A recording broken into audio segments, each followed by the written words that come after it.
শ্রাবণ মাসে সবুজ কাঁচের চুড়ি পরা হয় কেন? শ্রাবণ মাসে সবুজ কাঁচের চুড়ি পরার পেছনে বেশ কিছু কারণ রয়েছে।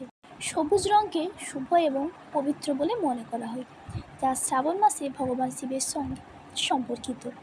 এটি সৌভাগ্য, সুখ এবং সমৃদ্ধির প্রতীক হিসেবেও বিবেচিত হয়।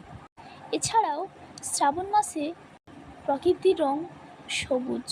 প্রকৃতির সবুজ রং মনকে শান্ত এবং শীতল করে, যা এই সময় বিশেষভাবে গুরুত্বপূর্ণ। এছাড়াও কিছু কারণ রয়েছে। শুভ ও পবিত্র রং। সবুজ রঙকে শুভ ও পবিত্র বলে মনে করা হয় এবং এটি শ্রাবণ মাসের সাথে বিশেষভাবে সম্পর্কিত। সৌভাগ্য ও সমৃদ্ধি। সবুজ চুড়ি পরলে সৌভাগ্য বৃদ্ধি পায় এবং এটি সমৃদ্ধির প্রতীক হিসেবেও পরিচিত। মনকে শান্তি।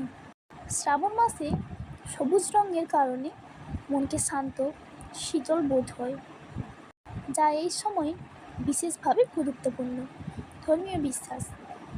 এই সময়ে সবুজ চুড়ি পরলে ভাগ্য আলোকিত হয় এবং ভগবান শিবের আশীর্বাদ লাভ করা হয়, এমন বিশ্বাসও রয়েছে। প্রকৃতির সাথে সংযোগ। শ্রাবণ মাসে প্রকৃতিতে সবুজ রঙের আধিক্য দেখা যায়। সবুজ চুড়ি পরার মাধ্যমে এই প্রকৃতির সাথে একাত্মতা অনুভব করা হয়। এছাড়াও শ্রাবণ মাসে সবুজ চুড়ি পরা একটি সামাজিক ও সাংস্কৃতিক ঐতিহ্য বটে। হর হর মহাদেব। ভিডিও ভালো লাগলে লাইক, কমেন্ট, সাবস্ক্রাইব করে পাশে থাকবেন বন্ধুরা।